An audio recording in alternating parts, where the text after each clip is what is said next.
ये आप लोग का सिलेबस है और सिलेबस को हमेशा ध्यान रखना, दो चीज़ को हमेशा ध्यान रखना है। अगर आपको इस एग्जाम को निकालना है ना, क्वालिफाई करना है, तो दो चीज़ बहुत इंपॉर्टेंट है। एक तो सिलेबस RRB JE का क्या कहता है, कौन कौन सा टॉपिक, कौन कौन सा चैप्टर पढ़ना है, और दूसरा एग्जाम पैटर्न, और तीसरा PYQ, प्रीवियस ईयर में कैसा क्वेश्चन पूछा गया। प्रीवियस ईयर बोले तो अभी जस्ट आप लोग का 2024 का एग्जाम 25 में हुआ था, जो मैं करवा रहा हूँ आप लोग को। ये पूरा देखना, हर एक क्वेश्चन को देखना कि कहाँ कहाँ से पूछा गया है। अगर आप इतना कर लोगे तो आपका एग्जाम 100% निकल जाएगा, कोई दो राय नहीं है। तो सिलेबस में प्रीवियस लेक्चर में डिस्कशन कर दिया हूँ। चलिए स्टार्ट करते हैं फर्स्ट क्वेश्चन आज का। पहला क्वेश्चन पूछा गया है, what is the function of shank in broaching machine. Broaching machine जो होता है एक मल्टी पॉइंट कटिंग टूल इसमें यूज़ करते हैं। इसमें जो हम लोग टूल यूज़ करते हैं, कौन सा tool sir, cutting tool. Cutting tool जिसमें यूज़ किया जाता है, जिसके हेल्प से किसी चीज़ को हम लोग क्या करते हैं, मशीनिंग करते हैं या मेटल को कट करते हैं। तो यहाँ जो हम लोग कटिंग टूल यूज़ करते हैं वो मेरा मल्टी पॉइंट होता है। क्या होता है, मेरा मल्टी पॉइंट होता है। मतलब कि एक नहीं, कई सारा आपका एज रहता है, कई सारा धार रहता है, जिसके हेल्प से हम लोग मशीनिंग करते हैं।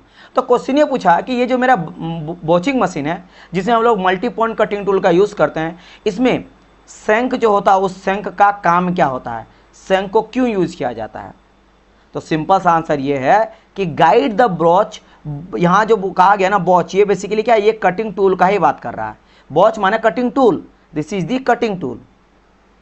कटिंग टूल, तो कटिंग टूल को गाइड करने के लिए, ताकि वो मटेरियल को सही ढंग से काटे, है ना, और आपका सही अलाइनमेंट मिल सके, और टूल का भी अलाइनमेंट हो। टूल का अलाइनमेंट मतलब कि कटिंग टूल सीधा रहे, ऐसा नहीं कि टेढ़ा हो जाए, कट रहा कहीं और, आप कट के अलग तरह का एक प्रोफाइल चाहते हो, उस तरह आप सेट किए हो, वो आपका कटिंग टूल टेढ़ा ऊपर नीचे दाएं बाएं हो ना जाए, इसके वजह से। यानी सिंपल अगर बात करा जाए, सैंक बेसिकली जो कटिंग टूल होता है मेरा ब्रोचिंग मशीन को, उसको गाइड करता है और अलाइन भी रखता है, मेंटेन भी रखता है कि सही मेरा फिक्स रहे एक जगह पे। ये कि मेरा काम किसका होता है, ये काम होता है मेरा सैंक का इन दी ब्रोचिंग मशीन। ठीक है, और ये हमेशा फ्रंट पार्ट में रहेगा, ये फ्रंट पार्ट में आप लोगों को देखने को मिलेगा। समझ गए मेरी बात कि नहीं। चलिए, और ऐसा नहीं है कि सैंक का काम केवल यही है। सैंक का काम रहता, पहली बात, ये कनेक्ट करता है मेरा ब्रोच को यानी कटिंग टूल को और पुलिंग मैकेनिज्म को, आगे पीछे जो करता है मशीन में, वो भी सैंक कहीं ना कहीं हेड करता है। साथ ही साथ गाइड तो यहाँ बोल ही दिया है, गाइड का भी काम करता है। और ये मेरा स्टार्ट करता है, कटिंग अगर करना स्टार्ट करेगा ना, तो कहीं ना कहीं ये मेरा सैंक ही हेल्प ये मेरा करता है। और तीसरा चीज़ क्या है, मेरा अलाइनमेंट को मेंटेन रखता है। तो तीन इसका काम हो गया। एक सबसे पहले बात क्या है कि ये मेरा कनेक्ट करता है, कनेक्ट दी ब्रोच यानी कटिंग टूल, ये बात कर रहा हूं, है ना, ये कटिंग टूल है, बार बार बोल दे रहा हूं, this is the cutting tool. तो कनेक्ट करता ब्रोच को किससे, to the pulling mechanism, pulling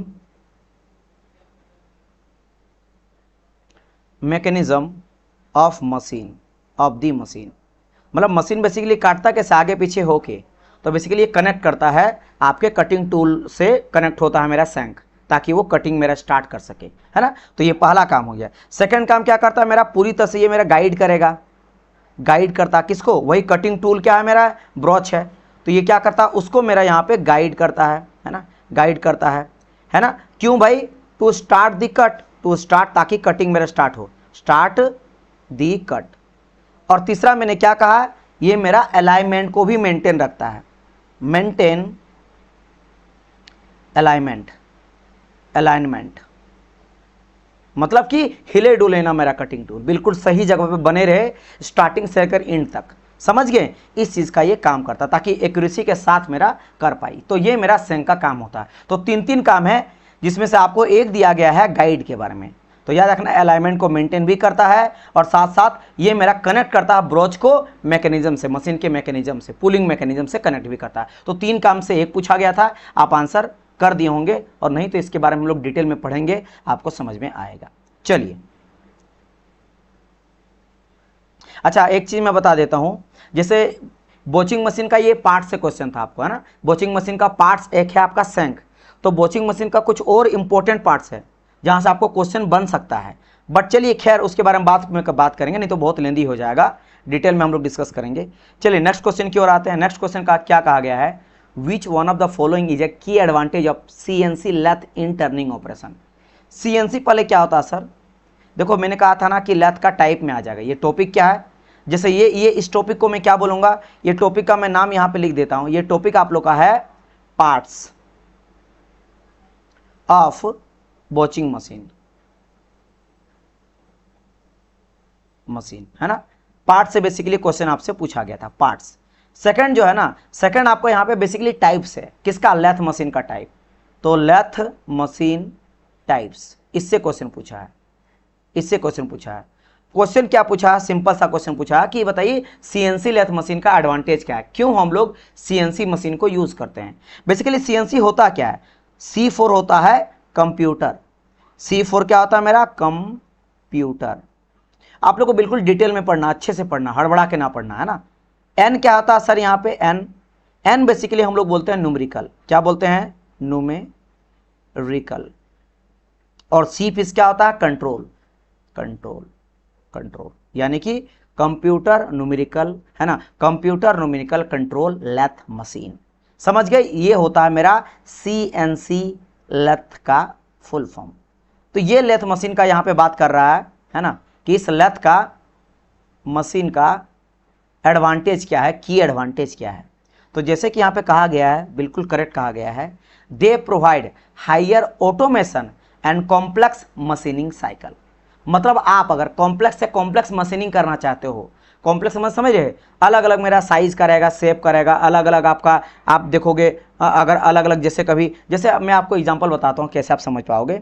आप कभी देखो इंजन पिस्टन का जो आपका सिलेंडर रहता है, वो बहुत ज़्यादा कहीं पे छोटा कटिंग है, कभी तिरछा कटिंग है, कभी ऊपर कटिंग है, कभी नीचे कटिंग है, मतलब बहुत ही कॉम्प्लेक्स शेप एंड साइज रहता है। तो कितनों भी कॉम्प्लेक्स शेप एंड साइज रहे, ये जो CNC लेथ मशीन है वो अच्छे से उसको काफ़ी अच्छी तरीके से कर सकता है, क्योंकि कहीं ना कहीं वो मेरा ऑटोमेशन का यूज़ करता है। यहाँ से कंप्यूटर का मतलब ही वही है, कंप्यूटर का मतलब है क्या मेरा, कि ऑटोमेशन।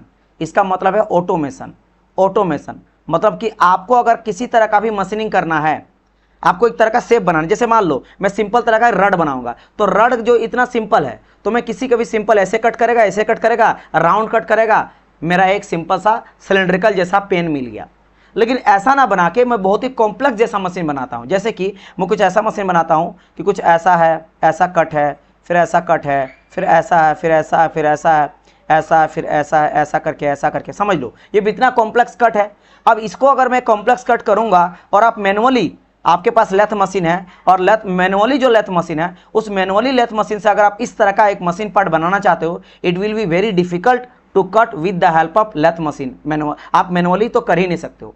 लेकिन चूंकि CNC लेथ मशीन जो है ये कंप्यूटर ऑपरेटेड है, और आप एक तरह से क्या कोडिंग कर देते हो कि भाई वो जाके एनालाइज करेगा कि कैसा मेरा ये फिगर है, और एनालिसिस करने के बाद आप सिंपल एक इस तरह का कोई मेटल का पीस दे दोगे ना, ऐसा कोई मेटल का पीस आप दे दोगे, और आप चाहते हो कि फाइनली मेरा कट करके ऐसा पीस बना दे, तो कुछ नहीं है, ऑटोमेटिकली ऑटोमेशन का यूज़ करेगा। वो देखेगा कि कैसा यहाँ पे ड्राइंग है, किस तरह का कट करना है, कितना डायमीटर है, कितना लेंथ है, डेप्थ कितना, सब चीज़ वो एनालाइज करेगा और आपको फाइनली करके दे देगा। तो सबसे खासियत यही होता है कि कॉम्प्लेक्स से कॉम्प्लेक्स शेप को काफ़ी ईजी तरीके से कर सकता है, बिकॉज जैसे मैंने आपको कहा कि इसमें क्या होता है, मेरा ऑटोमेशन का यूज करता है, एक तरह से बोल सकते हो कोडिंग का यूज करता है। तो विच इज़ वेरी हेल्पफुल, समझ गए। प्रणाम डियर, प्रणाम, राइट। चलिए, तो हाई ऑटोमेशन का यूज किया जाता है। तो एक तो हो गया क्या, ऑटोमेशन का यूज, दूसरा क्या बोल सकते हैं, कॉम्प्लेक्स मशीन, है ना, complex machining cycle, ability to perform complex machining, है ना। अब भाई जाओगे लोहार के पास, लोहार के बोलोगे मेरे पास एक पतला सा रड है, इस रड को गोल कर दीजिए पीट पाट के, तो सिंपल क्या करेगा, हैमरिंग वो क्या करता है भाई, गरम करेगा, पीट के हैमरिंग करके वो इसको गोल कर देगा, ये सिंपल काम है। लेकिन अब इसी रड को मैं क्या बोलूँगा, ला के लोहार के पास जाऊँगा, लोहार के पास जाके ब्लैक स्मिथ जो होता है उसके पास जाके बोलूँगा कि मेरे पास जो ये रड है ना, इसको गोल नहीं करना, पता है इसको कैसे करना है, थोड़ा ऐसे करना है, फिर ऐसे करना, फिर ऐसे करना है, फिर ऐसे, फिर ऐसे, फिर ऐसे, फिर ऐसे, ऐसे, इस तरह का एक रड बना के मेरे को दे दो। इसी तरह का मान लो ऐसे रड आपने बोला कि इस तरह का बैंड आपको करना, कुछ इतना खतरनाक कॉम्प्लेक्स बनाना इस रड को, वो बोलेगा भाई साहब राम राम, मेरे से नहीं हो पाएगा। वो भी क्या, आप इतना एक्यूरेट बोलोगे कि ये इतना लेंथ का होना चाहिए, इतना डेप्थ का होना चाहिए, इतना हाइट का होना चाहिए, यहाँ पे मुड़ना चाहिए, इसमें इतना एंगल होना चाहिए, वो बोलेगा मेरे से इतना नहीं हो पाएगा। आप जाओगे सीएनसी लेथ मशीन में उसमें रड को अंदर डाल दोगे, आप वहाँ पे ऑटोमेशन का यूज़ करोगे, वो कॉम्प्लेक्स से कॉम्प्लेक्स शेप आपका बना के दे देगा। समझ गए? तो ये इसका खासियत होता है। अच्छा, और एक चीज़ क्या है, इतना कुछ करता है ना, ये एक्यूरेसी भी बहुत देता है। ये क्या कहता है, हायर एक्यूरेसी भी प्रोवाइड करेगा। सीएनसी का क्या करता है, साथ ही साथ और कुछ एडवांटेज बता देता हूँ, ये हाई एक्यूरेसी प्रोवाइड करता है। हाई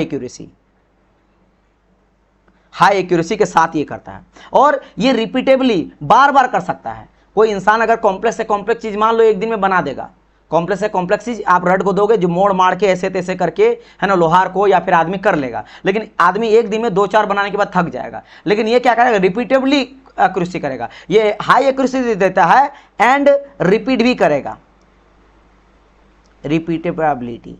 ये रिपीटेबली बार बार एक्यूरेसी के साथ ये काम को कर सकता है।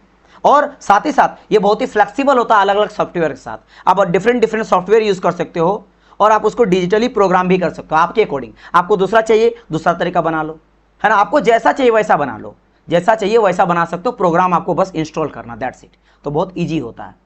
तो कॉम्प्लेक्स अब मशीनिंग साइकिल और हाई ऑटोमेशन, ये सबसे इंपॉर्टेंट यहाँ का हो जाएगा। क्लियर? तो इसका आंसर समझ गए होंगे क्यों हो जाता है, ए बिल्कुल करेक्ट दिया है। तो टाइप्स ऑफ लेथ मशीन में दिया गया है। सिलेबस में याद रखना केवल बेंच लेथ दिया गया है, लेकिन आपको देखो CNC lathe, special purpose lathe और कई सारा और भी है। अगर आप देखते हो और पीछे जाते हो 18-19 में, तो और जगह से पूछा गया है। तो आप सिलेबस में बहुत कम मेंशन है लेथ मशीन का टाइप में, केवल एक ही है बेंच लेथ, लेकिन पढ़ना आपको लगभग सारे पढ़ लेना। खासकर कुछ इंपॉर्टेंट होता है उसके बारे में तो पढ़ना ही पढ़ना है। CNC, special purpose lathe, bench lathe, ये सब तो मैं खुद बोल रहा हूँ आप लोग को इंपॉर्टेंट है। ठीक, आगे बढ़ जाते हैं नेक्स्ट क्वेश्चन की ओर। नेक्स्ट क्वेश्चन क्या पूछा है, identify the milling cutter used for parting off operation और cutting thin slit. Parting off क्या होता है, एक मान लो बड़ा सा इस तरह का पीस है मेरे पास, मैं इसको इस बीच में कट करूंगा और 2 पास में पार्ट अलग कर दूंगा, तो ये हो गया पार्टिंग ऑफ। या कहा गया थिन, पतला स्लॉट अगर कट करना, पतला अगर मान लो इस तरह से कोई मेरा मेटल का बड़ा सा सीट दिया गया ऐसा कुछ करके है, इससे मुझे क्या करना, पतला सीट कटना है। इस तरह का थिन स्लिट बहुत ही पतला आपको थिन स्लिट कट करना है। तो ये इसमें कहा गया किसके हेल्प से, मिलिंग कटर के हेल्प से। तो इसमें कहा गया है कि आइडेंटिफाई द मिलिंग कटर। तो कौन सा मिलिंग कटर का यूज करेंगे, angle milling cutter, plane milling cutter, fly milling cutter. तो ये पहले मैं बोल देता हूं क्वेश्चन कहां से पूछा गया है। तो आपको ये पूछा गया है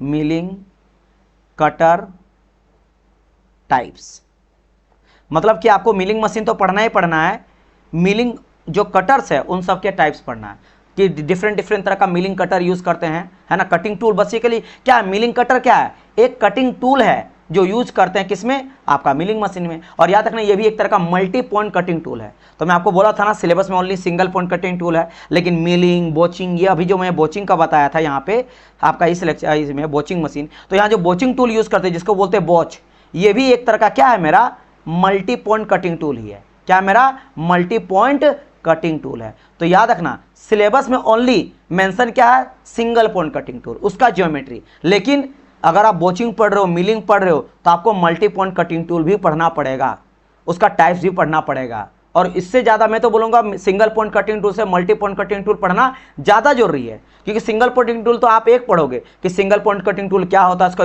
टूल ज्योमेट्री क्या हो जाता है, सिग्निफिकेंस उसका क्या हो जाता है, राइट। लेकिन multi point cutting tool milling के लिए अलग, बोचिंग के लिए अलग, ग्राइंडिंग के लिए अलग, क्योंकि सब का सब में यूज़ करते हैं मल्टी पॉइंट कटिंग टूल। तो है कॉम्प्लेक्स तो है, ठीक। अच्छा, इसके लिए क्या हो जाएगा आंसर, तो जैसे आंसर यहाँ दिया गया बिल्कुल करेक्ट दिया गया है, metal slitting cutter. Metal slitting cutter का यूज करते हैं, मतलब ये एक तरह का मिलिंग कटर टाइप्स है, मेटल स्लिटिंग कटर, इसका यूज करते हैं। समझ गए मेरी बात कि नहीं, है ना। क्योंकि जब आप यहाँ जो कहा गया ना कि मुझे क्या करना, पार्टिंग ऑफ करना, समझा देता हूँ थोड़ा, पार्टिंग ऑफ, बाकी मैं डिटेल में आप लोग को समझाऊंगा थ्योरी में। पार्टिंग ऑफ करना है या फिर थिन स्लिट कट करना, थिन स्लॉट कट करना। तो इन सब के लिए ज़्यादा इंपॉर्टेंट पता क्या होता है कि बहुत ही नेरो चाहिए होगा आपको, ऐसा कटर चाहिए होगा जो बहुत ही नेरो मतलब कैसा, कुछ इस तरह से एकदम एज इस तरह से कोई कट कर रहा है। तो देखो बिल्कुल 90 डिग्री है, तो अगर कट करा तो बिल्कुल 90 डिग्री, ऐसा नहीं कि ऐसा कुछ कट करे कॉर्नर ऐसा बन जाए, ऐसा नहीं चलेगा, बिल्कुल शार्प एज होना चाहिए। तो वैसा कटर होगा जो बिल्कुल शार्प एज कट करे। तो यहाँ पे इसके लिए जरूरत क्या क्या पड़ जाता है, जब आप कटिंग कर रहे हो तो आपको बहुत ही रिक्वायर्ड पड़ता है, रिक्वायर्स नैरो एज, आपको नैरो एज चाहिए होता है। इसके अलावा जो आपका कटर रहेगा वो बहुत ही शार्प होना चाहिए, शार्प आपका कटर का जरूरत पड़ता है, ठीक है, समझ गए मेरी बात की नहीं। और ये सरफेस के ऊपर को कट करे, बहुत डीप कट ना करे। तो ये सब कहीं ना कहीं मेरा मेटल स्लिटिंग, नाम से पता है मेटल स्लिट मतलब एक पतला पतला लेयर में कट करता है और आपको अच्छा एज प्रोवाइड करता है, ठीक है। तो ये क्या करता है, आप बोलेंगे कि भाई design for the cutting through the material rather than removing the large amount of material from the surface. तो ये मेरा स्मॉल अमाउंट में लिख देता हूं, ये क्या करता है मेरा स्मॉल अमाउंट ऑफ मेटल और small amount of metal surface लिख देता हूं, metal surface, small amount of metal, अच्छा रिमूव फ्रॉम द सरफेस लिख देता हूं। ये बहुत जरूरी है जानना, है ना, metal remove from surface, from surface. देखो मुझे बाकी का नहीं पता है, मैं बहुत ही डिटेल में और बहुत ही सच्चाई के साथ आप लोगों को पढ़ाऊंगा, जितना जानना उतना पढ़ाऊंगा, है ना।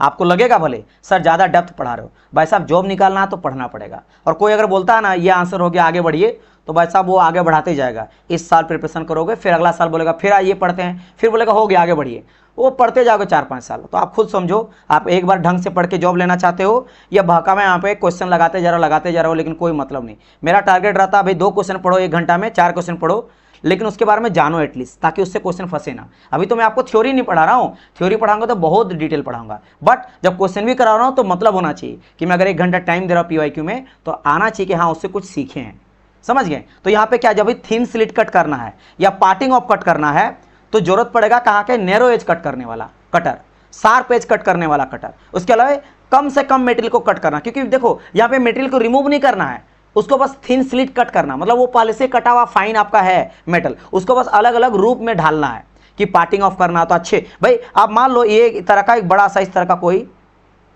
कोई मेटल है मेरे पास, अब मुझे पार्टिंग ऑफ करना, तो बिल्कुल मैं चाहता हूं कि जब ये अलग अलग हो तो बिल्कुल इस तरह से हो कि एक पीस ऐसा हो गया अलग, एक पीस ऐसा हो गया अलग, ठीक है, ऐसा अलग हो गया, और दूसरा पीस में कुछ मेरा ऐसा अलग हो गया, और ये बिल्कुल ऐसा अलग हो, अच्छे से अलग हो कि बिल्कुल कॉर्नर वगैरह नजर आए, कॉर्नर बहुत अच्छे से नजर आए। लेकिन मान लो ऐसा ना करके आपका कॉर्नर कैसा हो जाएगा, कुछ ऐसे ऐसे कट कर देगा, एकदम खराब हो जाएगा, ब्लंट हो जाएगा।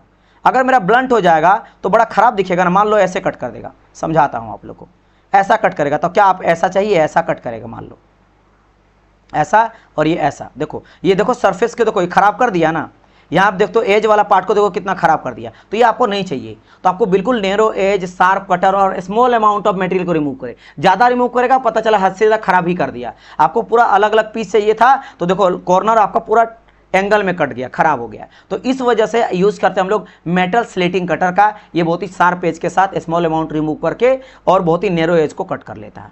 समझ गए मेरी बात की नहीं। अच्छा यहाँ पे अगर थोड़ा बहुत मैं और बता देता हूँ आप लोगों को, क्या कि सर एक चीज़ बताइए, एंगल जो मिलिंग कटर है इसका भी, इससे क्वेश्चन भी पूछा जाता है, इसलिए मैं बता रहा हूं एंगल मिलिंग कटर का यूज क्या होता है। याद रखना ये ना, खासकर जैसे हम लोग वी स्लॉट कट करते हैं उसके लिए बड़ा इसको यूज किया जाता है।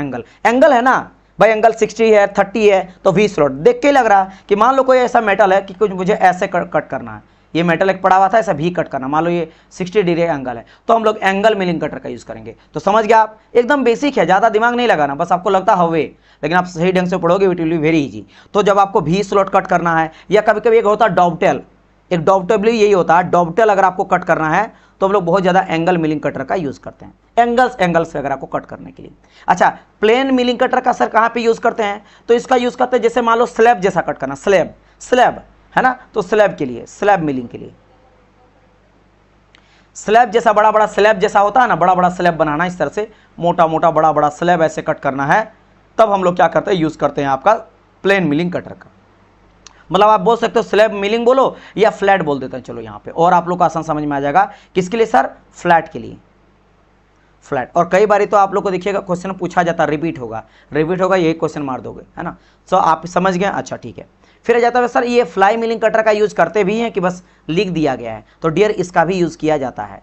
याद रखना ये टिपिकली रिफर करते हैं हम लोग सिंगल पॉइंट से, और ये यूज किया जाता है फेस मिलिंग करने के लिए, not for slitting, not for parting. ये पार्टिंग ऑफ नहीं करता है, बस फेस में जो अगर आपको रिमूव करना है ना, तो हम लोग फ्लाई मिलिंग, उड़ता उड़ता भाग, ऊपर वाला भाग को करता है। तो याद रखना ये हम लोग क्या बोलते हैं, यूज फॉर, लिख देता हूं यूज्ड, एक सेकंड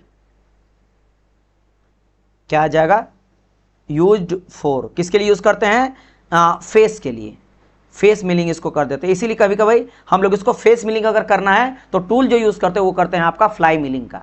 और याद रखना ये नॉट फॉर स्लोटिंग, स्लोटिंग के लिए तो कभी यूज नहीं करेंगे, और ना ही हम लोग पार्टिंग ऑफ के लिए यूज करेंगे, पार्टिंग के लिए, ये बस ऊपर ऊपर सरफेस को करने के लिए। तो ये कुछ हो गया इन सब का परफेक्ट यूज। क्लियर, बात समझ में आप लोग को आया? यस और नो, यस और नो?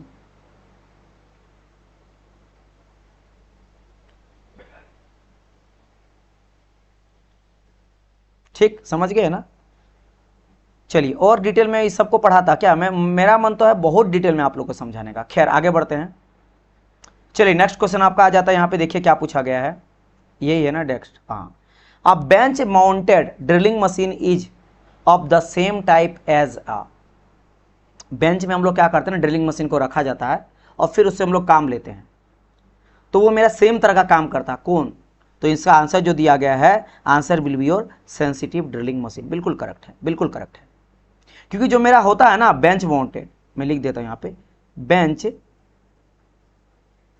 माउंटेड ड्रिलिंग मशीन, इसके बारे में थोड़ा जान लो। देखो ये सब बहुत इंपॉर्टेंट है, क्या पता इसी से क्वेश्चन इस बारे पूछ दे,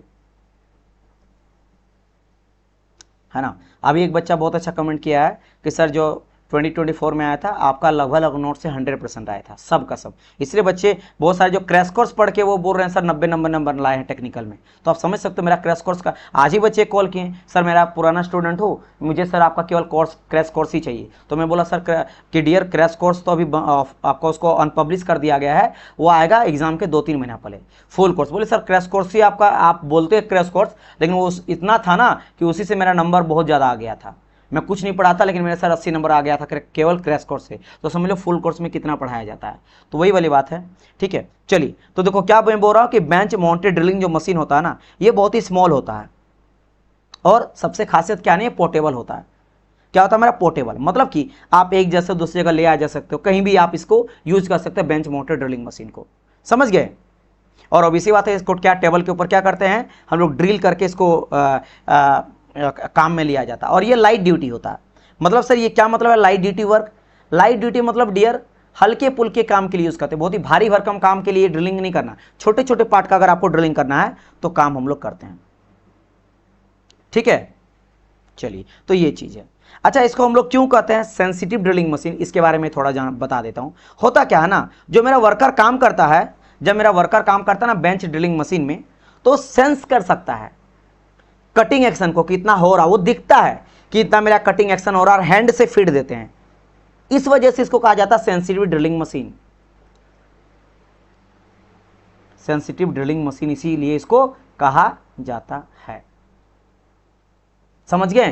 तो मैं क्या बोल रहा हूं, देखो क्यों कहा जाता है मैं इसको बता देता हूं। होता क्या है ना, यहां मैं बोल रहा हूं कि ऑपरेटर, इससे आपको समझ में आएगा कि क्यों इसको सेंसिटिव ड्रिलिंग कहा जाता है। ऑपरेटर कैन सेंस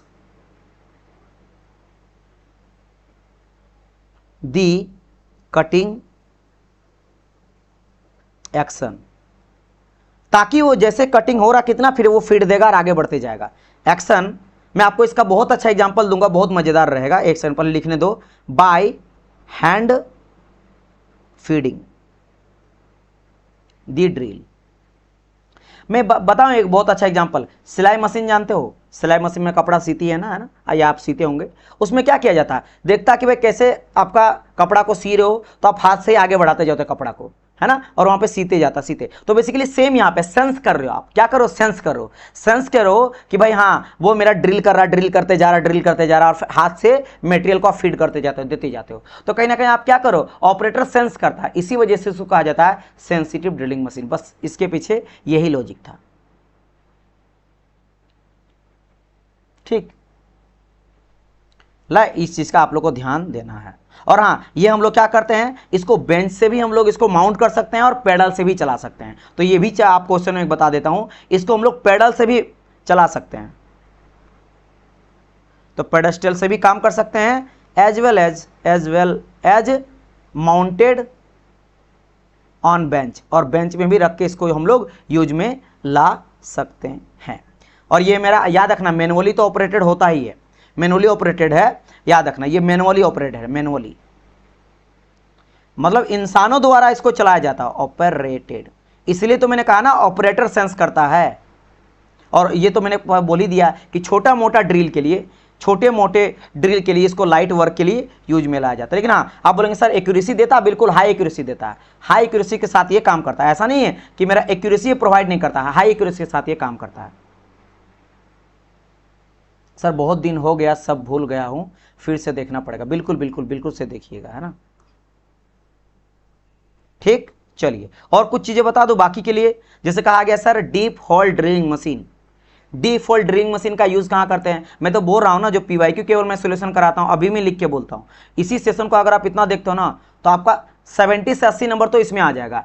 अगर आप ढंग से पढ़ते हो, हर एक क्वेश्चन को याद रखते हो, चीजों को समझते हो, तो केवल पीवाईक्यू, सिर्फ इसका नहीं बात कर रहा हूं, लास्ट 20 ईयर का पीवाईक्यू और जो अभी लेटेस्ट वाला मैं करवा रहा हूं, इन सबको अगर आप कर लोगे तो आपका लगभग बहुत अच्छे से पढ़ेंगे ना तो 70+ नंबर आ जाएगा। टेक्निकल में ओनली पीवाईक्यू से, ये कोई और नहीं बोल सकता, मैं बोल सकता ठोक के कि किया गया है, हुआ है और अभी भी होगा, कि मुझे पता है कि कितना मैं पीवाईक्यू में बताता हूं, आप लोग का एनालिसिस करता हूं। केवल ऑप्शन ABCD देख के मैं आगे नहीं बढ़ जाता हूं, मेरा वो तरीका है ही नहीं। भले आप कोई बच्चा 2 देखे या 100 देखे, क्योंकि मुझे पता आज का दुनिया ना बहुत ज़्यादा मतलब उस तरह का चीज़ें हो गया है कि भाई मुझे मेहनत नहीं करना, मेहनत से सबको बचना है। बस उन लोग को चाहिए सर जल्दी जल्दी बता दी, जल्दी जल्दी, भले जॉब हो ना हो, तसल्ली देंगे कि हाँ हाँ बहुत क्वेश्चन जानते हैं, बहुत क्वेश्चन रट लिया। बस अब रटना और उसके बारे में जानना अंतर होता है। यहां देखो जितना भी मैं अभी बताया, केवल एक चीज के बारे में बताया, सेंसिटिव ड्रिलिंग मशीन। अभी भी आप इन 3 के बारे में नहीं पता है और आप क्या करोगे, मैं एक क्वेश्चन बोलता हाँ इसका आंसर होगा A, तो आपको ऐसा थोड़ा ना, गधा नहीं है ना रेलवे कि यही क्वेश्चन फिर से दे देगा कि बताइए बेंच माउंटेड ड्रिलिंग मशीन का यूज कहां करते हैं। ऐसा हो ही नहीं सकता। ज्यादा रिपीट करेगा तो क्या करेगा, रिपीट इसको 1-2 क्वेश्चन को रिपीट कर सकता, हूँ बहु वही 1-2 क्वेश्चन से जॉब नहीं लेगा। लेकिन हाँ, अगर मैं इन सबके बारे में बता दूं, लेकिन ये टॉपिक जरूर करेगा, क्योंकि कहीं ना कहीं आपके सिलेबस में ड्रिलिंग दिया गया है। तो अगर इस क्वेश्चन के थ्रू आप लोग को sensitive drilling machine, top hole drilling machine, radial drilling machine और गैंग ड्रिलिंग मशीन, यानी आप 4 ड्रिलिंग मशीन के बारे में जान गए। और साथ साथ एक नहीं बता रहा हूं, कई सारा चीज बता रहा हूं।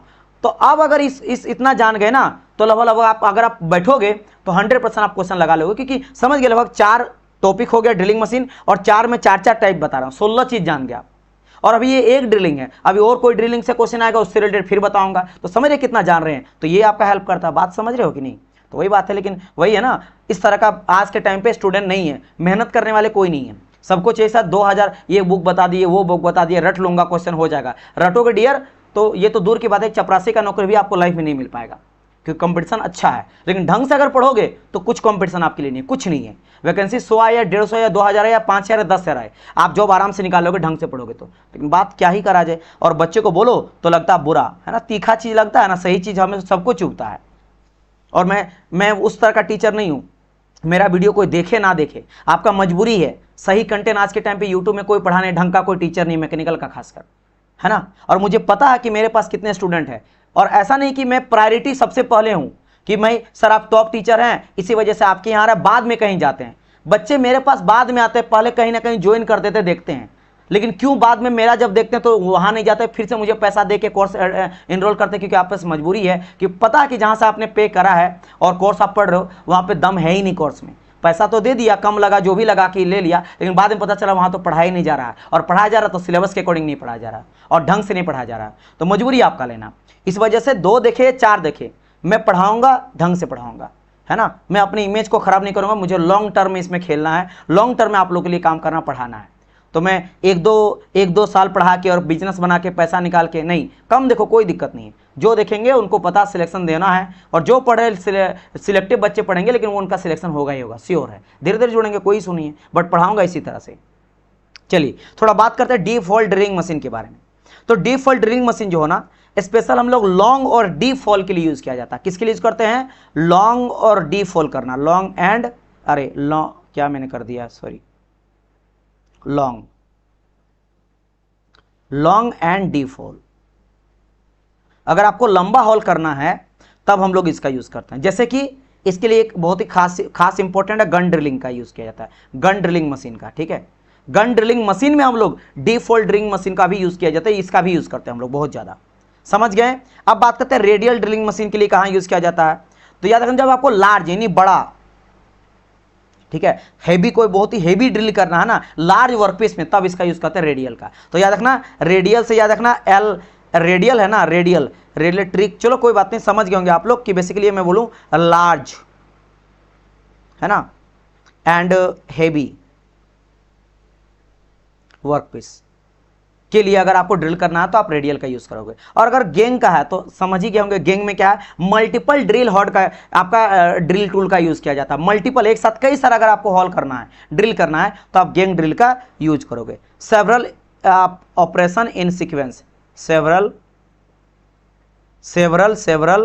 है ना, या मल्टी ड्रिल बोलो ना, सेवरल और मल्टी ड्रिल। मल्टी ड्रिल के लिए हम लोग गैंग ड्रिलिंग मशीन का यूज करते हैं एक ही सीक्वेंस में। समझ गए? क्लियर? आई होप इससे आप लोग को समझ गए होंगे। चलिए आगे बढ़ते हैं। नेक्स्ट क्वेश्चन क्या है?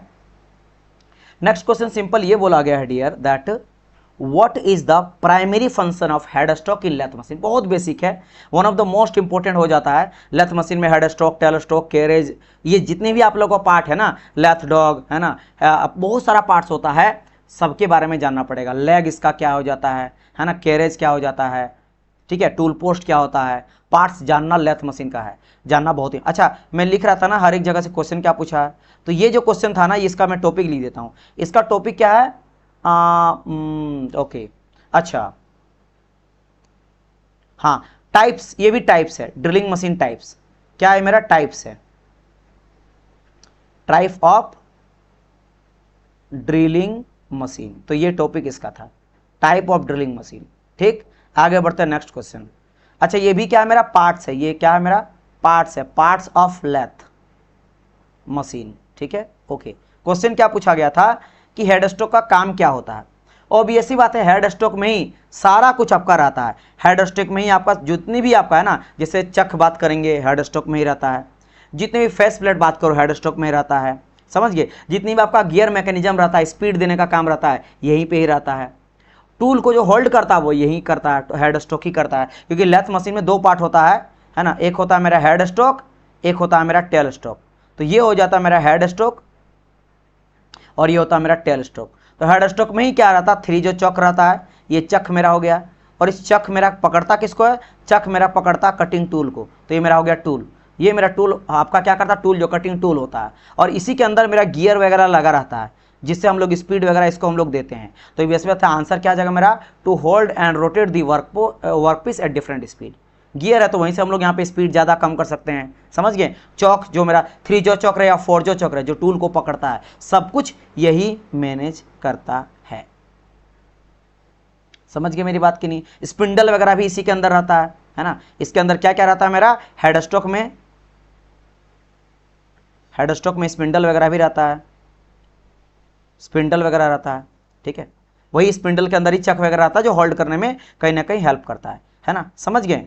चलिए, इसी में आपका चक हो सकता है, फेस प्लेट हो सकता है, क्लियर। चलिए, गियर मैकेनिज्म बोल सकते हैं, इसमें गियर्स रहता है, गियर मैकेनिज्म रहता है, ठीक। समझ गए मेरी बात की नहीं? These are very very important. और ये और एक काम करता है, यही मेरा पावर को ट्रांसमिट भी करता है। अगर कोई पूछ दे हेड स्टॉक और एक क्या काम करता है? Power transmit. पावर ट्रांसमिट क्या करता है मेरा? पावर को ट्रांसमिट करेगा, ट्रांसमिट भी करता है, मीटिंग भी करता है, पावर को एक जगह से दूसरी जगह ले जाता है, क्लियर। चलिए, समझ गए? अच्छा, बाकी सर दिया गया है उस सब के बारे में थोड़ा थोड़ा बता दीजिए, क्योंकि हम लोग को नहीं पता है। जैसे सर पहला ऑप्शन का आ गया to provide support the cutting tool. Sir cutting tool को कौन सपोर्ट करता है लेथ मशीन में? तो ऑब्वियस बात है, you know the tool post. ये कौन काम करता है? ये काम है मेरा टूल पोस्ट का, ये मेरा टूल पोस्ट का काम होता है। एंड कैरेज का, कैरिएज भी इसको कोई कोई बोलता है, CARRIAG, कैरिएज या कैरेज एंड टूल पोस्ट का काम रहता है कटिंग टूल को पकड़ना। बेसिकली पकड़ता तो टूल पोस्ट है और टूल पोस्ट को सपोर्ट करता कैरिएज, इसीलिए सपोर्ट फॉर टूल आपका कटिंग टूल। तो कटिंग टूल को सपोर्ट करता है और पकड़ता है, तो टूल पोस्ट और कैरिएज दोनों इसका आंसर हो सकता है। बाकी अगर ऑप्शन दोनों रहता तो फिर देखना पड़ता कि क्या स्पेशली हो जाता। फिर सेकंड नंबर में कहा गया to adjust feed mechanism for thread cutting. अगर आपको थ्रेड कट करना है और आपको फीड देना कि कितना थ्रेड कटिंग करना, ज़्यादा कम, इसका काम कौन करता है? ये करता है गियर बॉक्स। ये कंट्रोल होता है बाय द गियर बॉक्स। तो सेकंड वाला का आंसर क्या आ जाएगा, control by gear box. Gear box इसको कंट्रोल करता है। लेकिन हाँ, ये गियर बॉक्स को एनर्जी कहां से मिलता है, पावर कहां से मिलता है, हेड स्टॉक से ही मिलता है, क्योंकि वो रोटेट करेगा तब तो मिलेगा। ठीक, समझ गए, ओके। हाँ, खाली आगे पीछे फीड देने के लिए है ना, मोशन हम लोग इसको गियर बॉक्स से दिलवा सकते हैं हैंड मैनुअली। थर्ड का आ गया तो control the movement of carriage and tell stock. अब अगर टेल स्टॉक के ऊपर मैंने लगा दिया कटिंग टूल वगैरह या कुछ और चीजें आपने लगाया, ठीक है, अब उसको अगर आप मूवमेंट देना चाहते हो, कैरिज को भी आगे पीछे दाएं बाएं करोगे तो किसके थ्रू करते हैं, तो ये करा जाता है डन बाय एप्रॉन। एक एप्रॉन होता है, ये सब आप लोग पढ़े होंगे, नहीं तो पढ़ोगे तो समझ आएगा। एप्रॉन का यूज किया जाता है, एप्रॉन, या फिर कभी कभी ये लोग इसी से बना रहता है कैरिज भी, यू कैन से इट, है ना, जिसको हम लोग मैनुअली और मैकेनिकली भी फीड दे सकते हैं। ठीक, तो ये सब काम अलग अलग द्वारा किया जाता है। तो यहाँ पे केवल हेड स्ट्रोक जो है वो फोर्थ वाला सबसे करेक्ट इसका आंसर हो जाएगा। आगे बढ़ते हैं नेक्स्ट क्वेश्चन की ओर। ओके, नेक्स्ट क्वेश्चन क्या पूछा गया यहाँ पे, what should be the included angle of cutting tool. Okay, तो यहाँ बेसिकली पूछा कटिंग टूल, ये टॉपिक लिख देता हूँ पहले, कहाँ से क्वेश्चन पूछा, कटिंग टूल एंगल, ये क्वेश्चन यहाँ से पूछा गया। क्वेश्चन क्या पूछा भाई कि included angle okay for of cutting tool use for machining metric thread in thread cutting. अच्छा, जब आप थ्रेड कटिंग करोगे तो आप कटिंग टूल एंगल कितना लेके चलोगे, ये बात करा गया मेट्रिक थ्रेड का। मेट्रिक थ्रेड मतलब मीटर वाला या सेंटीमीटर वाला या एमएम वाला अलग अलग होता है यूनिट, तो यूनिट तो बोल दिया, अधिकतर हम लोग मेट्रिक थ्रेड का ही यूज करते हैं। मेनली पूछा कि बताइए इंक्लूडेड एंगल क्या होगा अगर आपको थ्रेड कटिंग करना है। आंसर जो 60 दिया गया विच इज बिल्कुल करेक्ट। ठीक है, तो याद रखना कि हम लोग जो मेट्रिक थ्रेड में स्टैंडर्ड जो थ्रेड एंगल लेते हैं, है ना, थ्रेड एंगल जो लेते हैं हम लोग, थ्रेड एंगल जो लेते हैं वो 60 लेते हैं। किसके किस में बीच में, बिटवीन फ्लैंक एंड थ्रेड। तो थ्रेड और फ्लैंक के बीच में हम लोग 60 डिग्री लेके चलते हैं इन दी मेट्रिक, ऑब्वियसली बात है, इन मेट्रिक थ्रेड, मेट्रिक थ्रेड्स का बात करा गया। ठीक है, चलिए। अच्छा, कुछ और एंगल्स यहां पे बात करा गया, उसके बारे में बता देता हूं आप। जैसे सर 45, ये किसके लिए यूज करते हैं, ये हम लोग करते हैं पाइप थ्रेड वगैरह के लिए, है ना। स्टैंडर्ड जो ब्रिटिश होता है ना, ब्रिटिश स्टैंडर्ड पाइप थ्रेड, उसमें यूज किया जाता है, जिसको विथ वर्थ भी कहा जाता है। तो याद रखना इसको यूज करते हैं, use for some Whitworth and British. अब बोलेंगे सर ब्रिटिश में कौन आ जाता है, ब्रिटिश जैसे इंच, फीट, ये ब्रिटिश का होता है। समझ गए मेरी बात की नहीं, यूनिट होता है ना, SI unit, CGS unit, FPS, तो एफपीएस वाले को ही ब्रिटिश कहा जाता है, यूके में जो फॉलो होता है। ठीक है, और एसआई तो हर जगह, मेट्रिक बेसिकली बात कर रहा है एसआई का, ये एसआई यूनिट है जो कि इंटरनेशनली फॉलो होता है। ठीक है, तो ये ब्रिटिश मेरा स्टैंडर्ड होता है जो यूज किया जाता है कहां पे, पाइप थ्रेड्स में। तो मेन आपका पाइप थ्रेड हो गया। 75 इसका यूज कहां होता है, तो ये भी आपका विथ वर्थ ही यूज होता है। ये भी किसके लिए करते हैं, यूज फॉर विथ वर्थ, है ना, यानी कि BSW थ्रेड के लिए, है ना, समझ गए, यस, विथ वर्थ थ्रेड, यानी कि ये बी फॉर ब्रिटिश, है ना, स्टैंडर्ड विथ वर्थ, इसको कहा जाता है British standard with worth. And अगर मैं 55 का बात कर लेता हूं, तो ये मेरा स्पेशल कुछ सर्टन, अगर आपको स्पेशल थ्रेड का यूज करना तो यूज किया जाता है, यानी मैं लिख देता हूं use for certain special thread. जैसे कि इलेक्ट्रिकल में हम लोग कई जगह पे इलेक्ट्रिकल कंडक्ट के लिए हम लोग थ्रेड का यूज करते हैं, बट ये मेट्रिक थ्रेड नहीं होता है। ठीक है, मेट्रिक थ्रेड ये नहीं होता है। तो आंसर समझ गए। नेक्स्ट क्वेश्चन की रिमूव करा जाए। In drilling operation a coolant is use to, drilling machine में कूलेंट का यूज, तो ये बेसिकली चैप्टर में लिख देता हूं, ये किस टॉपिक से पूछा है, ये टॉपिक आप लोगों को बन जाता है कूलेंट एंड लुब्रिकेशन, है ना, कूलेंट एंड लुब्रिकेशन वाला टॉपिक है, लुब्रिकेशन पूछा तो है ड्रिलिंग से ही, लेकिन ये टॉपिक है। अच्छा, क्वेश्चन क्या पूछा गया कि कूलेंट का काम क्या होता है। ऑब्वियसली बात है, ड्रिल बीट जो है ये कटिंग टूल होता है, यही मेरा कटिंग टूल होता है।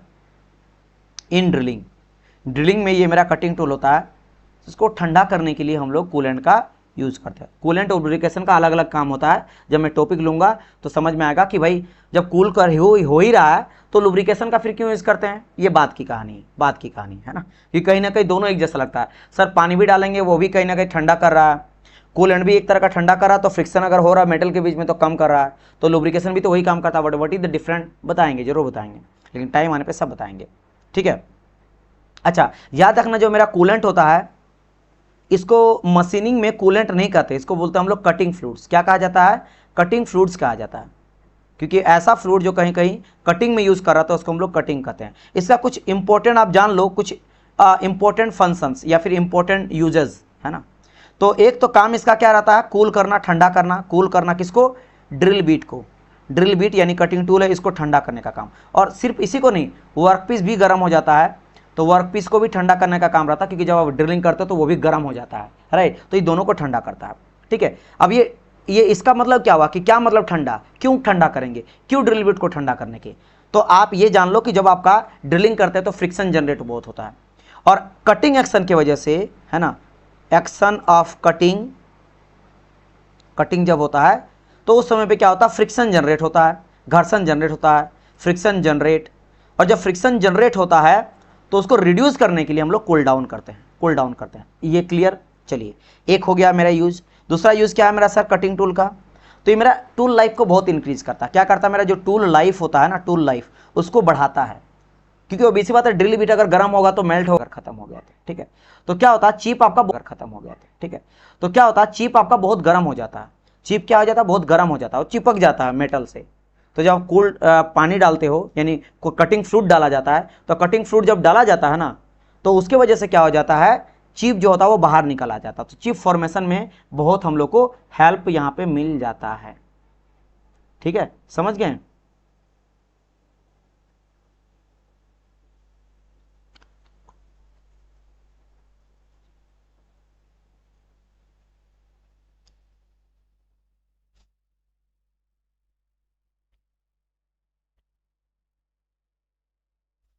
शिवम, आप जैसा लड़का अगर मुझे मिल गया ना सामने तो मैं बताता आपको, खैर कोई नहीं। दिया है फ्री में डाटा, करो, बेटर है, सही यूटिलाइज करो चीज़ों का। चलिए, तो ये हो गया, यहाँ पे आप लोग को मैंने बता दिया। हाँ, अब बात करते हैं थोड़ा ऑप्शंस के बारे में। जैसे पहला क्या आ गया था, क्लीन दी ड्रिल बीट। तो क्या मेरा कूलेंट जो है वो क्लीन करता है, देखो कूल तो करता है, लेकिन ये प्राइमरी फंक्शन नहीं होता। This is not the cooling. ये हम लोग इसलिए कूलेंट का यूज नहीं करते कि साफ करेगा, करता, बट वो प्राइमरी फंक्शन नहीं होता है। तो इसीलिए आपका ए नंबर तो बिल्कुल जो है नहीं होगा, clean the drill beat. Reduce the durability of drill beat, है ना, घटाता भाई साहब, कहीं ना कहीं इंक्रीज बढ़ाता, लाइफ को बढ़ाता, घटाता नहीं है ना। ड्यूरेबल कितना है, कितना उसका लाइफ है, उसको बढ़ाता, घटा नहीं। तो उल्टा बोल दिया तो होगा नहीं। हीट द ड्रिल बीट, फिर उल्टा भाई, इसको कम करता है, हीटिंग को कम करता, कूल करता है, ना कि बढ़ाता है। इसलिए ना तो ये होगा ना ये होगा, सब उल्टा बोला है। आप समझ गए होंगे आंसर। चलिए move to the next question, question number 35। Okay, next question देखो क्या पूछा गया। For machining yellow metal and free cutting steel. अगर आप येलो मेटल, एक मेटल होता है, या स्टील में फ्री कटिंग स्टील का बात करा गया है, अगर इन दोनों को मशीनिंग करना है तो dash is used as a cutting fluid.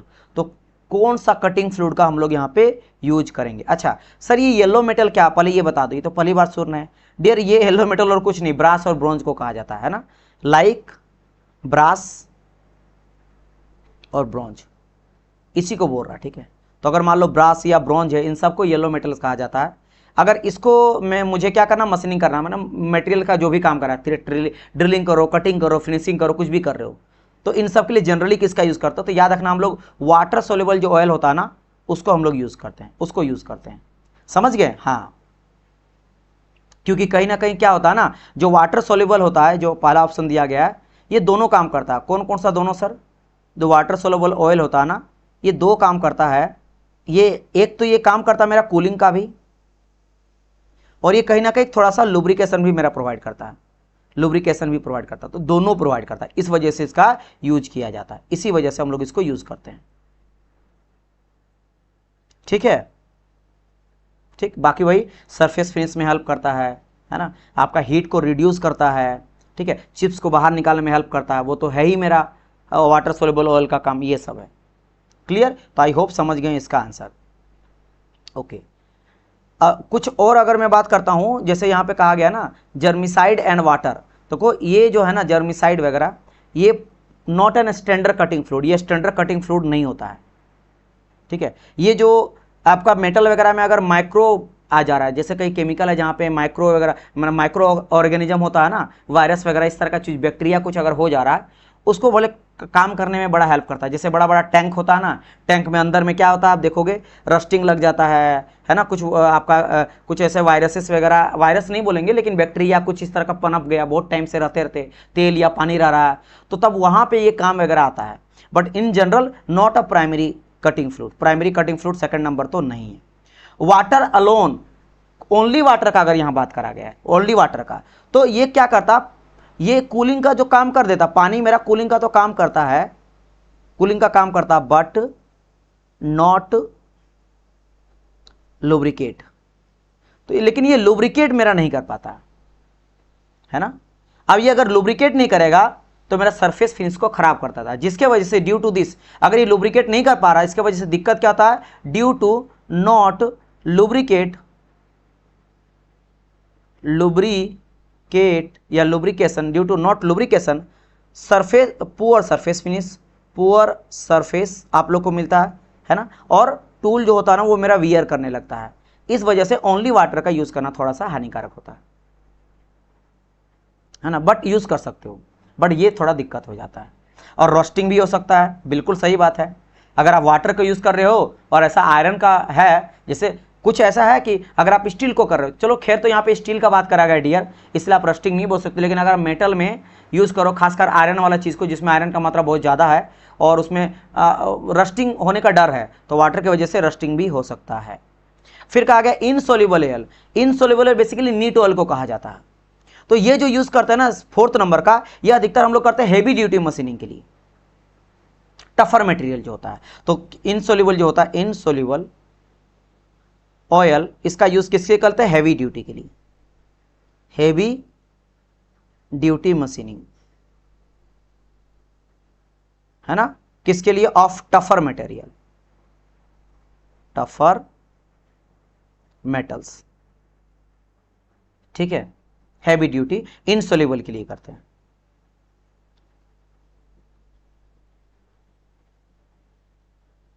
ठीक, तो ये इसीलिए आंसर है विल बी करेक्ट। ओके, जैसे टाइटेनियम हो गया, बहुत ही हैवी ड्यूटी जो मशीनिंग होता है वहां पे। नेक्स्ट क्वेश्चन की मूव करा जाए, कहा गया था is and are most widely used material for the broach in broaching, broaches, broaches मतलब ये कटिंग टूल का बात करा गया है। ब्रोचिंग मशीन में जो हम लोग कटिंग टूल यूज करते हैं उसी को ब्रोच कहा जाता है। तो कहा गया बताइए ब्रोचिंग मशीन में ब्रोच जो कटिंग टूल होता है उसके लिए किस मतलब किस मटेरियल से ब्रोच कटिंग टूल को बनाते हैं, कब ब्रोचिंग मशीन में कटिंग टूल को बनाने के लिए किस मटेरियल का यूज करते हैं जिसको ब्रोच कहा जाता है। तो अधिकतर जो हम लोग यूज करते हैं वो ओबीसी वाला answer will be correct, that is call your high speed steel. किसका यूज करते हैं डियर, हाई स्पीड स्टील का करते हैं।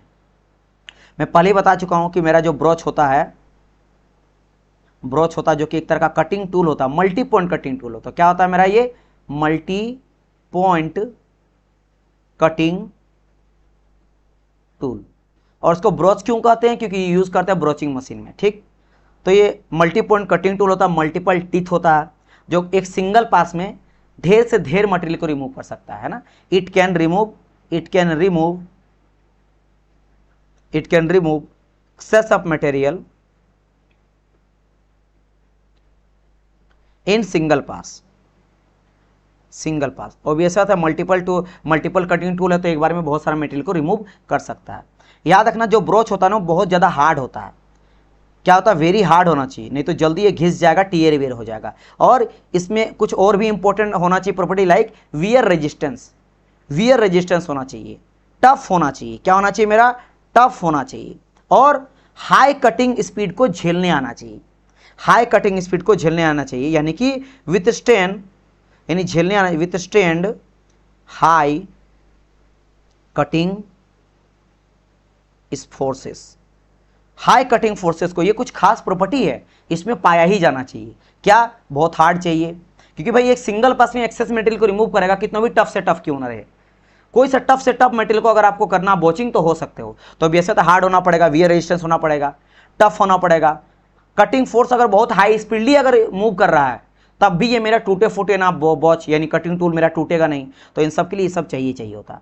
और ये सब का सब प्रॉपर्टी ये कहीं ना कहीं मुझे HSS से मिल जाता है, यानी हाई स्पीड स्टील से मिल जाता है।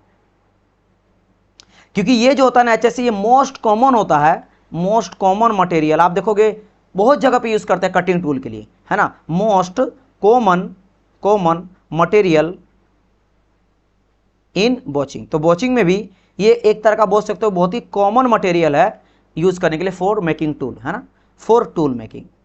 Most common material in broaching for tool को बनाने के लिए बहुत ज़्यादा इसको यूज किया जाता है, क्योंकि हार्डनेस भी प्रोवाइड करता है, ये टफनेस भी प्रोवाइड करता है, रेजिस्टेंस टू हीट ये भी चाहिए, ये भी मैं लिख देता हूँ, है ना। हार्डनेस तो बोल ही दिया, टफनेस हो दिया, resistance to heat, resist to heat. ऐसा क्यों सर? क्योंकि जब बॉचिंग होता है तो बहुत ही हाईली स्पीड रोटेट करता है, तो ज़्यादा फ्रिक्शन होता है, तो गर्म, बहुत गर्म हो जाता है वो पार्ट। अगर आप छुओगे तो आपका हाथ जल जाएगा, इतना गर्म। तो वो गर्मी के वजह से मेरा मटेरियल में प्रॉपर्टी डाउन ना हो, तो HSS में ये भी प्रॉपर्टी होता है कि हाई टेम्परेचर में भी अपना क्वालिटी को मेंटेन रखता, अपना प्रॉपर्टी को लूज नहीं करता, गुण को नहीं खोता है। और सबसे अच्छी बात क्या है ना, ये वाइड रेंज ऑफ एप्लीकेशन के लिए यूज कर सकते हो, है ना। वाइड रेंज ऑफ एप्लीकेशन, मतलब बहुत सारे ऐसे एप्लीकेशन है, बहुत सारे मटेरियल है, उसको अगर आप बॉचिंग करना चाहते हो तो ये काम आपका आ जाता है, इसी वजह से यूज करते हैं। अच्छा, इसमें आप अलग मार्क किए थे, नहीं, ये होगा आंसर इसका। ठीक, चलिए कुछ अब बात करते हैं ऑप्शंस का।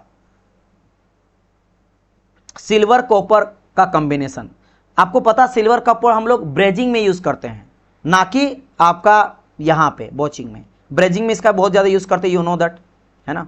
ब्रेजिंग में इसका यूज़ किया जाता है, कॉमन होता है, ये कॉमन है ब्रेजिंग में। आप देखोगे इसका यूज़ हम लोग करते ही करते हैं।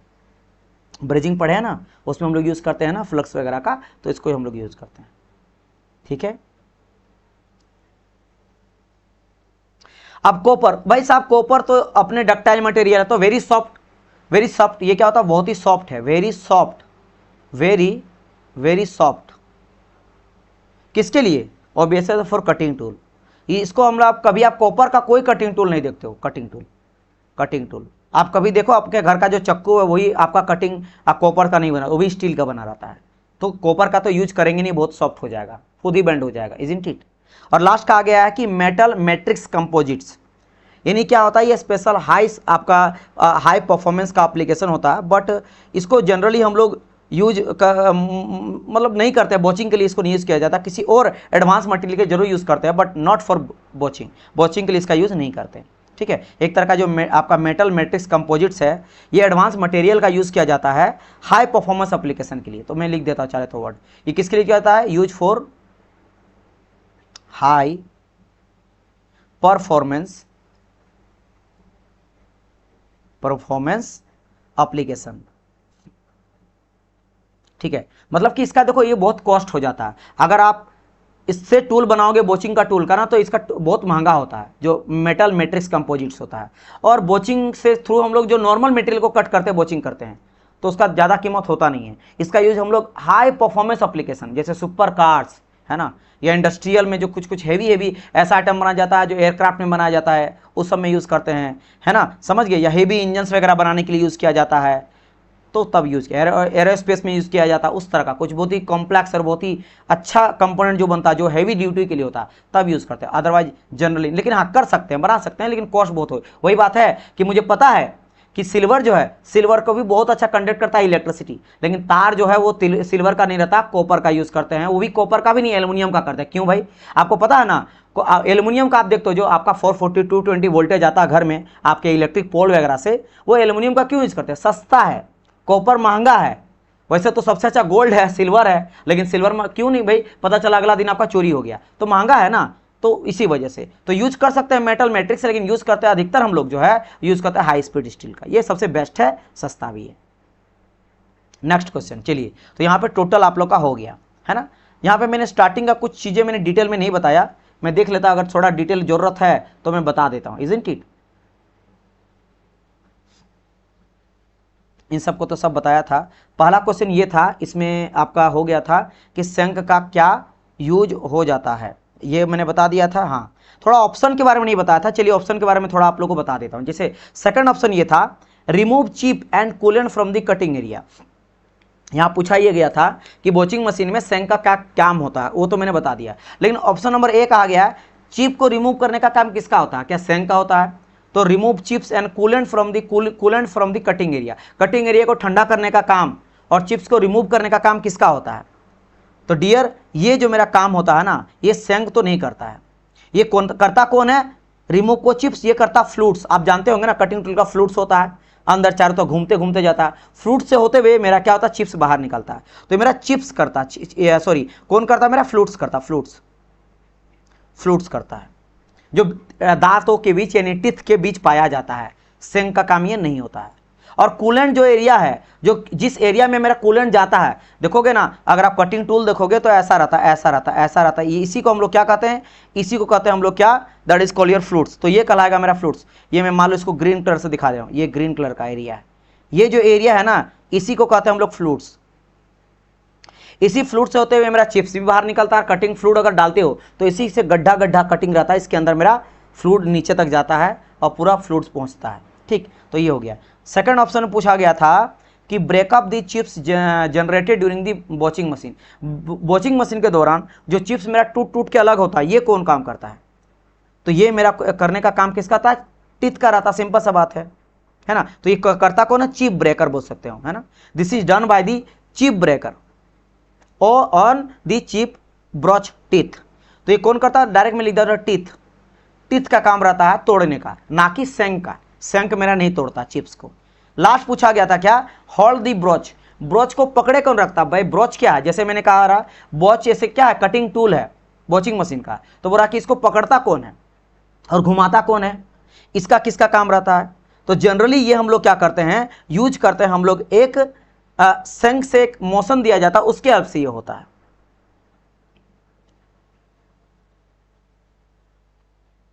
ठीक है। और पहली बात, एक तो ऑप्शन ही गलत दिया है, क्योंकि बॉचिंग मशीन मेरा रोटेट नहीं करता है ना। बॉचिंग मशीन मेरा रोटेट नहीं करता, लीनियर मोशन करता है। तो ये याद रखना आप लोग कि मेरा बॉचिंग जो होता है वो लीनियर मोशन करता है, लीनियर मोशन करता है, ना कि रोटरी करता है, रोटरी नहीं करता है ना। तो याद रखना, broaching is generally generally a linear motion process, not rotary.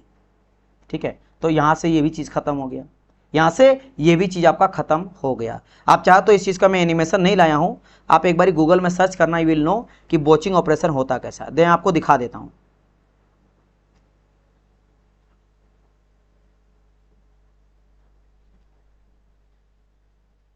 आप लोग को समझ में आ जाएगा। जनरली करा सकते हैं, लेकिन जनरली लीनियर में ही हम लोग लेके चलते हैं। एक सेकंड मुझे मिल जाए।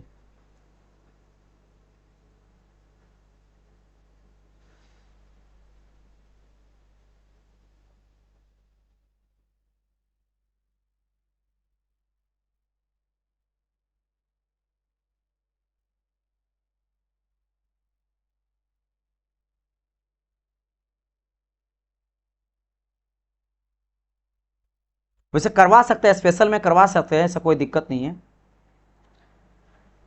वाइब्रेटरी भी होता, हाँ वाइब्रेटरी होता है, बिल्कुल होता है, बिल्कुल होता है।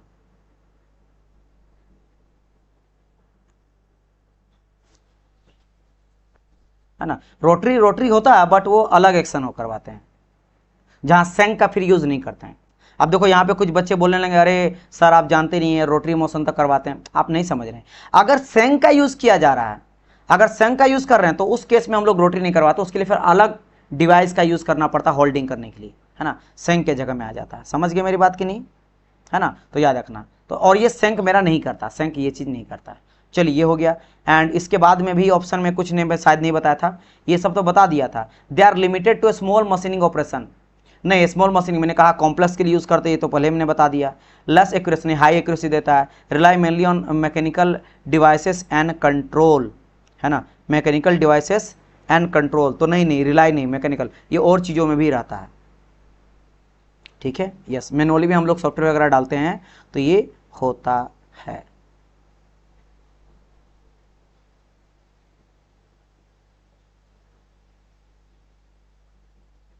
ठीक है, क्योंकि डिजिटल प्रोग्राम में रहता है, मैकेनिकल डिवाइस में नहीं रहता, तो ये भी गलत था। डिजिटल प्रोग्राम में रहता है ना डिपेंड, मैकेनिकल डिवाइस में थोड़ा ना डिपेंड रहेगा, क्योंकि हम लोग ऑटोमेशन का बात करें, कंप्यूटर का बात आ जाता है। तो ये ऑप्शन हो गया, मैं ऑप्शन देख रहा हूँ, बाकी मैं ऑप्शन टोटल बता दिया था। चलिए यही तो आपका हो जाता है कंप्लीट। सर सीएनसी वाला ऑप्शन में आराम से बन गया था, यस डियर। तो ये हो गया आप लोग का यहाँ पूरा कंप्लीट। इसके बाद हम लोग लाएंगे, कल लाएंगे 22 अप्रैल के सेकंड शिफ्ट का सॉल्यूशन करेंगे, फिर हम लोग 4 जून के फर्स्ट का, यानी अभी 2 पार्ट चलेगा पीवाईक्यू का, फिर थ्योरी देखेंगे। ये जो भी जहाँ जहाँ से पूछा गया था क्वेश्चन उसको एक जगह में करवा दिया हूँ, ये मैं आपको पहले बता दिया था, इज़न्ट इट। चलिए, साथ ही साथ आप सभी के लिए आप लोग को व्हाट्सअप ग्रुप बना दिया गया, जो डेडिकेटेड बच्चे हैं अगर आप ज्वाइन करना चाहते हो व्हाट्सअप ग्रुप में, तो यहाँ पे आप डिस्कशन कर सकते हो, सारे अपडेट्स वगैरह मिलेगा, है ना, क्लासेस का लिंक वगैरह मिल जाएगा, इस तरह का जो भी थ्योरी सेशन रहेगा, एमसीक्यू सेशन रहेगा, गाइडेंस रहेगा, वो आप लोग को पता चलेगा। कोई भी जो पीडीएफ वगैरह चाहिए रहेगा वो मैं आप लोग को शेयर कर देता हूँ, तो आप हमारे ग्रुप में भी ज्वाइन कर सकते हो, इसका भी लिंक आपको डिस्क्रिप्शन बॉक्स में मिल जाएगा। और अगर आप बैच में ज्वाइन करना चाहते हो आरआरबी जेईई 2025 के बैच में, चाणक्य बैच 2.0 में, तो आप जाके ज्वाइन कर सकते हो, जिसमें आप लोग लाइव प्लस रिकॉर्डेड लेक्चर मिलता है। As you know that PDF notes आपको टोटल जितने भी लेक्चर जाता है सारे लेक्चर्स का पीडीएफ नोट्स आपको मिल जाता है, रिवीजन क्लासेस चलता है, लाइव डाउट सेशन चलता है, स्पेशल न्यूमेरिकल सेशन चलेगा आप लोग का। मैं 10-10 आपको इसमें बुक दूंगा क्वेश्चन प्रैक्टिस के लिए, है ना। नोट्स आपको फुल नोट्स और शॉर्ट नोट्स दोनों दूंगा, मतलब नोट्स बनाने का दरकार नहीं है, नोट्स बिल्कुल नहीं बनाना है, केवल लेक्चर देखना है। नोट्स आप प्रिंट आउट निकाल लेना ताकि आपका टाइम बचेगा, है ना। क्वेश्चन प्रैक्टिस के लिए मैं आपको 14,000 प्लस एमसीक्यू दूंगा, 10,000 में और ऐड कर दिया हूं, और 10 में बुक दूंगा, हर एक सब्जेक्ट का अलग अलग मैं क्वेश्चन दूंगा आंसर के साथ, एक्सप्लेनेशन के साथ, ताकि आप रिवीजन कर पाओ। साथ ही साथ टेस्ट सीरीज आप लोग को लेटेस्ट पैटर्न के अकॉर्डिंग मिलेगा ही मिलेगा। समझ गए? ये सब कहाँ मिलेगा? स्टडी यूटी एजुकेशन एप्लीकेशन को डाउनलोड कर लीजिएगा गूगल प्ले स्टोर से, फ्री पीडीएफ, और जो भी आप लोग का पीवाईक्यू सेशन चलता है वो भी फ्री मिलता है। कुछ टाइम बाद हम लोग टेस्ट सीरीज भी लाएंगे, वो भी आप लोगों को कुछ टेस्ट सीरीज फ्री में मिलेगा, और बाकी बच्चे के लिए पेड वाले में तो सबको मिलेगा ही मिलेगा। लाइव आप चैट बॉक्स के थ्रू मेरे साथ बात कर सकते हो, एप्लीकेशन के थ्रू, और क्लासेस अपडेट्स के लिए व्हाट्सएप ग्रुप में आप ज्वाइन कर सकते हो। चलिए, thank you so much for watching.